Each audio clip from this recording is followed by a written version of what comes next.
السلام علیکم ورحمۃ اللہ وبرکاتہ۔ نحمدہ ونصلی ونسلم علی رسولہ الکریم، اما بعد۔ نماز دین اسلام میں ستون کی حیثیت رکھتی ہے۔ نماز کی بہت زیادہ اہمیت ہے۔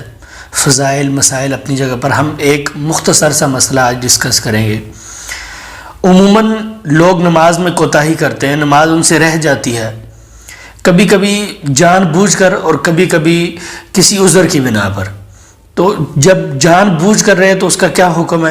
جان بوجھ کر کوئی اگر نماز کو ترک کر دے تو اس کا کیا حکم ہے؟ اگر بھول سے رہ جائے یا بندہ سوتا رہ جائے یا کسی شرعی عذر کی بنا پر نماز فوت ہو جائے تو اس کا کیا حکم ہے؟ اور قضاء عمری کسے کہتے ہیں اور اس کا کیا حکم ہے؟ پہلی بات، نماز ہر بالغ مسلمان مرد عورت پر فرض ہے، اور اس کا ترک کرنا بلا عذر شرعی درست نہیں ہے، اور وہ کبیرہ گناہ اور اللہ کی نافرمانیوں میں سے بہت بڑی نافرمانی ہے۔ نبی اکرم صلی اللہ علیہ وسلم کا ارشاد ہے، صحیح مسلم میں حدیث ہے اور دوسری کتابوں میں بھی ہے، بین الرجل والشرک والکفر ترک الصلاۃ، بندے شرک اور کفر کے درمیان حد فاصل اور فرق کرنے والی چیز نماز ہے۔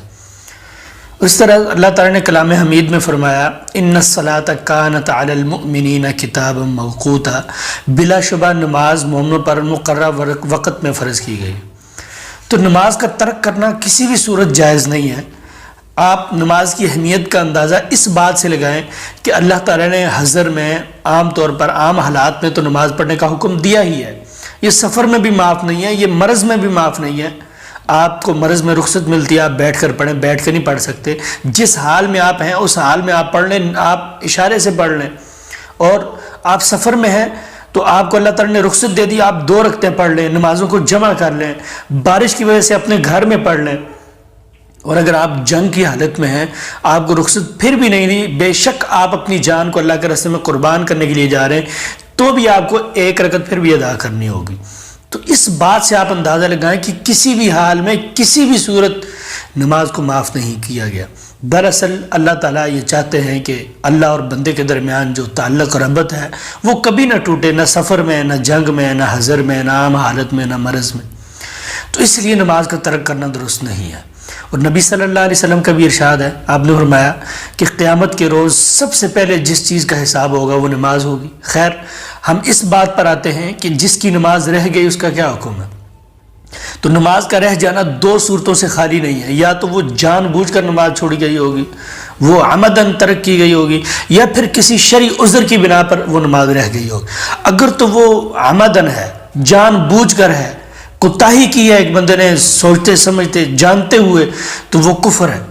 بعض اہل علم اس کفر کو وہ کفر کہتے ہیں کہ جس کی وجہ سے بندہ ملت اسلام سے ہی خارج ہو جاتا ہے۔ چونکہ حدیث میں لفظ کفر اس بارے میں استعمال ہوا ہے، نبی اکرم صلی اللہ علیہ وسلم کا ارشاد ہے صحیح مسلم میں کہ بین الرجل والشرک والکفر ترک الصلاۃ، بندے اور شرک اور کفر کے درمیان حد فاصل چیز نماز ہے۔ اور اسی طرح اور احادیث بھی ہیں اس بارے میں، صحابہ اکرام کے اقوال بھی ہیں۔ تو اس طرح بعض اہل علم کا یہ کہنا ہے کہ جس بندے نے جان بوجھ کر نماز چھوڑی اس پر کوئی قضا نہیں ہے، اس کی قضا قبول ہی نہیں ہوگی۔ اور شیخ الاسلام امام ابن تیمیہ رحمہ اللہ کا بھی یہی کہنا ہے، شیخ صالح العثیمین رحمہ اللہ بھی یہی کہتے ہیں۔ اسی طرح شیخ عبدالعزیز بن عبداللہ بن باز رحمہ اللہ، ان کا یہ کہنا ہے کہ جس نے نماز کو ترک کیا اس نے کفر کیا، وہ کفر جو بندے کو ملت اسلام سے خارج کر دیتا ہے۔ جبکہ دوسرے اہل علم کا اور اکثر اہل علم کا یہ کہنا ہے کہ بندہ دین اسلام سے خارج نہیں ہوتا، لیکن کبائر میں سے ایک کبیرہ گناہ کا مرتکب ہوتا ہے اور اللہ تعالیٰ کی بہت بڑی نافرمانی کرتا ہے۔ فرض نماز کو کسی بھی صورت میں جان بوجھ کر چھوڑنا وہ جائز نہیں ہے۔ اب ہم دوسری صورت کی طرف آتے ہیں کہ بندے سے نماز اس حال میں رہی ہے کہ بندے نے اس میں کوتاہی نہیں کی جان بوجھ کر، بندے سے وہ نماز نیند کی حالت میں رہ گئی، بندہ سوتا رہ گیا، اسے پتہ ہی نہیں چلا، یا پھر بندہ بھول گیا، یا پھر کوئی اور شرعی عذر تھا جیسے سفر یا جنگ وغیرہ۔ تو ایسے میں جیسے ہی اس کو یاد آئے وہ نماز کو ادا کرے۔ چنانچہ نبی اکرم صلی اللہ علیہ وسلم کا ارشاد ہے صحیح بخاری مسلم میں، آپ نے فرمایا من نسی صلاۃ او نام عنہا فلیصلیھا اذا ذکرھا، جب بندے کو نماز بھول جائے یا پھر بندہ اس سے سوتا رہ جائے تو بندہ اس وقت نماز ادا کرے جب اس کو یاد آئے۔ لا کفارۃ لھا الا ذلک، اس کا کوئی کفارہ نہیں ہے سوائے اس کے کہ وہ اس کو اس وقت ادا کر لے۔ تو اگر کسی کی نماز اس عذر کی وجہ سے رہ جائے تو پھر جب اس کو یاد آئے اس کے بارے میں حکم یہی ہے کہ اس نماز کو ادا کر لے، اور اس کی زیادہ سے زیادہ جو مدت ہے، تعداد ہے، وہ 5 نمازیں اور 1 دن ہے۔ یعنی اگر کسی کی فجر رہ گئی، ظہر رہ گئی، عصر رہ گئی، مغرب رہ گئی اور اس کو عشاء کے وقت یاد آیا تو اس کو چاہیے کہ عشاء کے وقت بالترتیب ان سب نمازوں کو جمع کر لے۔ اگر کسی کی ایک رہ گئی ہے اور اب اگلی نماز کا وقت آ گیا ہے تو بندے کو چاہیے پہلے گزشتہ نماز کو ادا کر لے، پھر اگلی نماز کو ادا کرے۔ اسی طرح 2 ہیں تو پہلے ان دونوں کو ادا کرے، پھر اس تیسری کو ادا کرے۔ اسی طرح اگر 4 ہیں تو پہلے ان تینوں کو ادا کرے، پھر اس کے بعد اس چوتھی کو ادا کرے، اور اس طرح بالترتیب وہ ساری نمازوں کو ادا کرے۔ سنن ابی داؤد وغیرہ میں حدیث ہے کہ نبی صلی اللہ علیہ وسلم سے غزوہ خندق کے روز 4 نمازیں رہ گئی تھی۔ مسلم وغیرہ میں ہے کہ نبی صلی اللہ علیہ وسلم نے عصر کی نماز جو ہے مغرب کا وقت داخل ہونے کے بعد پڑھی تھی۔ اسی طرح صحیح مسلم میں حدیث ہے، نبی صلی اللہ علیہ وسلم ایک سفر میں تھے، آپ صلی اللہ علیہ وسلم نے ایک بندے کو کہا کہ میں فجر کے لیے جگا دینا، وہ خود سو گیا، سوتا رہ گیا اور فجر کے لیے نہ جگا سکا، تو آپ صلی اللہ علیہ وسلم کو سورج کی حرارت اور شدت نے جگایا، تو آپ صلی اللہ علیہ وسلم نے اذان دلوائی اور آپ صلی اللہ علیہ وسلم نے فجر کا وقت گزر جانے کے بعد آپ صلی اللہ علیہ وسلم نے پھر فجر کی نماز پڑھی۔ تو اس طرح اگر کسی نماز کا وقت گزر جائے اور وہ نماز آپ سے شرعی عذر کی بنا پر رہی ہو تو بعد میں اس کی ادائیگی لازم ہے۔ بعض لوگ یہ کرتے ہیں کہ اس نماز کو اگلی نماز تک مؤخر کر لیتے ہیں۔ مثال کے طور پر ایک بندے کی فجر کی نماز رہی ہے، اسے پتہ ہی نہیں چلا، وہ باقاعدگی سے نماز پڑھنے والا ہے، لیکن ایک دن اتفاق سے اسے 2 گھنٹے بعد جاگ آئی ہے، تو اس کے لیے اب یہ جائز نہیں ہے کہ وہ ظہر تک اس کو مؤخر کرے اور ظہر کے وقت میں جا کر وہ فجر کی نماز پڑھے۔ نہ ہی اس کے لیے یہ جائز ہے کہ وہ اگلے دن فجر تک اس کو مؤخر کرے اور اگلے دن فجر کے ساتھ وہ فجر پڑھے، بلکہ اس پر لازم ہے، ضروری ہے کہ وہ اسی وقت جس وقت اس کو یاد آئی ہے فجر کو ادا کرے۔ اسی طرح ساری نمازوں کی ترتیب ہے۔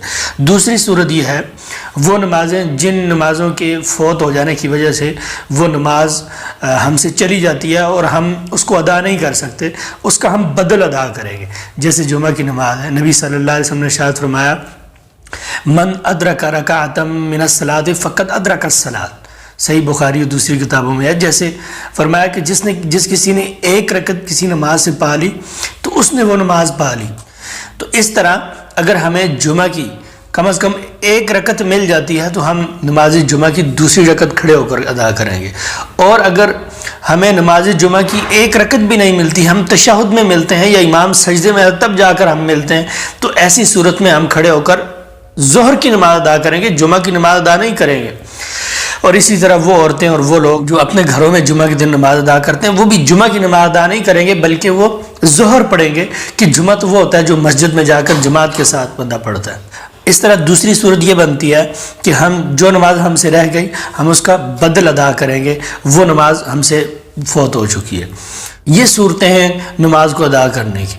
اور اب آتے ہیں قضاء عمری کی طرف۔ قضاء عمری کیا چیز ہے؟ لوگ عام طور پر دیکھا گیا ہے کہ ہر نماز کے ساتھ ایک نماز ادا کر رہے ہوتے ہیں اور اس کو وہ قضاء عمری کا نام دیتے ہیں، یا پھر وہ رمضان المبارک کے آخری جمعے میں ایک نماز ادا کر رہے ہوتے ہیں یا کچھ نمازیں ادا کر رہے ہوتے ہیں یا توبہ استغفار کر رہے ہوتے ہیں اور وہ اس کو قضاء عمری کا نام دیتے ہیں۔ حالانکہ یہ جو قضاء عمری ہے نہ تو نبی صلی اللہ علیہ وسلم نے اس کے ادا کرنے کا حکم دیا، نہ صحابہ کرام نے یہ قضاء عمری کی، نہ تابعین اور اس کے بعد ہدایت یافتہ لوگوں نے یہ کام کیا، نہ ہی محدثین نے اس کے بارے میں لکھا کہ یہ مشروع مسنون مستحب ہے اور اس کی ادا کرنے کا یہ فائدہ اور ثواب اور فضیلت ہے۔ تو قضاء عمری شرعاً ادا کرنا درست نہیں ہے، اس طرح نمازوں کا ادا کرنا یہ بدعت کہلاتا ہے۔ اور اگر کسی کی نمازیں واقعی اتنی زیادہ رہ گئی ہیں تو اسے اللہ تعالیٰ کی طرف رجوع کرنا چاہیے اور اللہ تعالیٰ سے معافی مانگنا چاہیے۔